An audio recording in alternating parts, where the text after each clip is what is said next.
Good evening, everybody.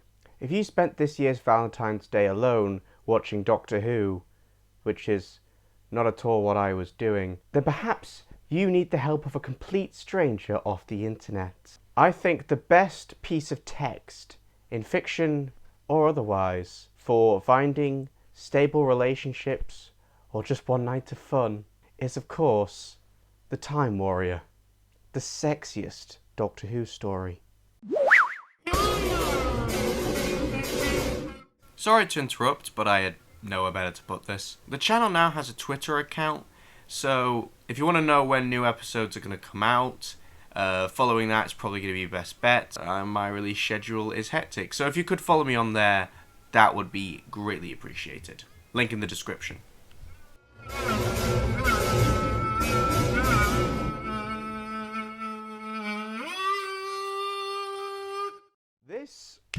This story contains clear do's and don'ts about what to do when you're trying to pull. Bloodaxe is a total simp.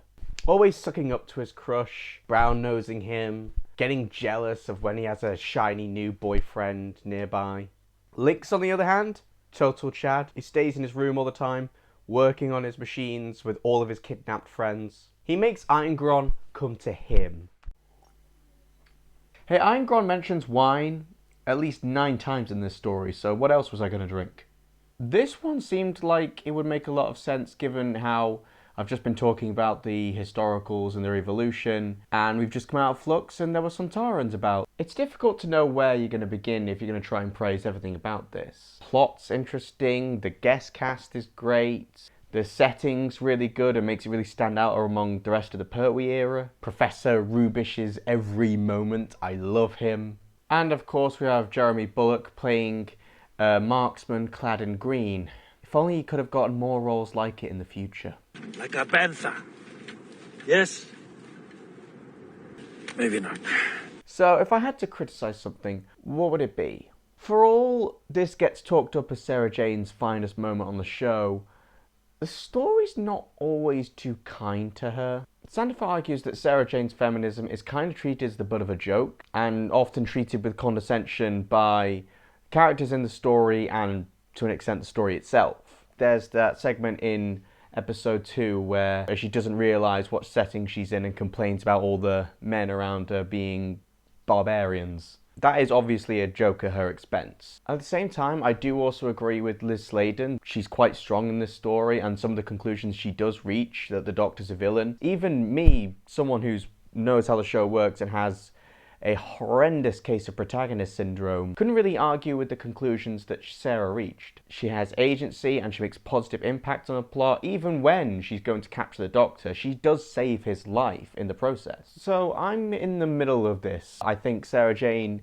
is for the most part pretty good here, but I'm not about to claim this is any kind of feminist masterpiece. I also agree with Barry Letts on a few things. I think Lady Eleanor was a bit of a missed opportunity. I'm not going to agree with him to the extent that I think this should have been a 6-parter or something, because I think the pacing is really good. That said, it does feel like quite a bit of it was cut. I know it was revised at the script stage because the director was originally appalled with what they would have to do in order to get the original script to work. But there are scenes, especially early on, that end with a character saying something completely normal to another character, and then that character turns to them as if to say, wait, what? Ominous music plays. It's a little funny. I've already mentioned that the plot's really quite fascinating. This sort of allegory for the arms race going on. Irongron and Lynx are such children. It's so funny. The relationship keeps going back and forth depending on how much they're useful to each other. Like, Lynx is pretty just sort of cold on him the whole time, but Irongron switches to like, I love you like a brother, to I'll fucking kill you. Just petulantly demanding he show him how the new toy works or let him have a go with it. I'm not the first person to note that Bob Holmes' strength is coming up with low-rent villains, as Sandifer puts forward. Low-rent characters, yet makes them seem dangerous, not just in spite of the fact that they're kind of rubbish, but because they're rubbish. Irongron is mostly all bluster with not much to back it up except hot air, but because he has Lynx, and because he is this easily manipulated, he's actually dangerous. And Lynx is obviously a dark reflection of the Third Doctor. He's trapped on Earth trying to get his spaceship to work and he needs his help from the local humans. And I'm obviously not the first person to take notice of this. This is supposed to be the Sontarans' finest hour, and I agree that this is the story that makes them look the most competent. But Lynx is also kind of rubbish at what he does. He doesn't understand how genders work, and in the original script for this, he doesn't even understand that humans need food and sleep. He gives Iron rifles, not lasers, not really powerful technology, and obviously he can't make anything better, he doesn't have the resources. He's not that interested in Iron's struggles, so he'll just give him the bare minimum of what he needs. But I think the tipping point for me was with the fighting robot, which is hilariously bad. And Lynx doesn't seem aware that it's actually quite rubbish. You are pleased with it? This is the real reason I wanted to talk about this, because I got into a bit of beef on another channel over this. I will admit I am a very petty man, and I should really stop starting long-winded comment sections.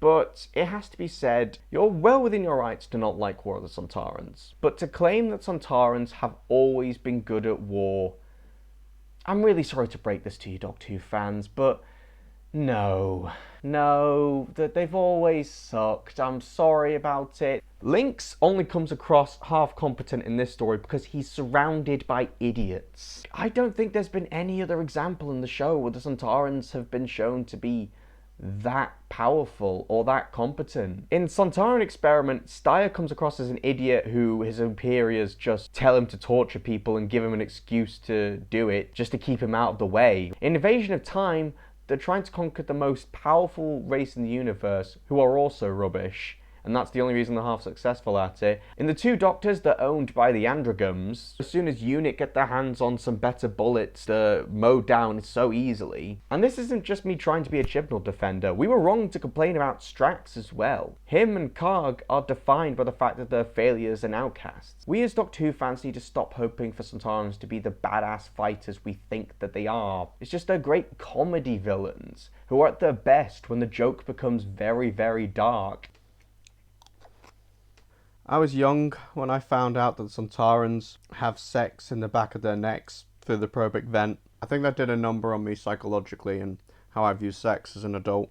I used to think Time Warrior was such a cool story, and now I just see an endless stream of knob gags. What a shame. Yes. This is something that always infuriated me. The Doctor always used to say, we've got to be very careful, we mustn't interfere with the course of history. But of course he was doing that all the time. I mean, history to a Time Lord is not only the past, but it's the present and the future, you know, and he was always interfering in history. Wait a minute. That's what I said in my Thin Ice video essay. Barry agrees with me. I was right. I know how the historical should be done. I win fandom. That's something you can win now, apparently, because Barry lets.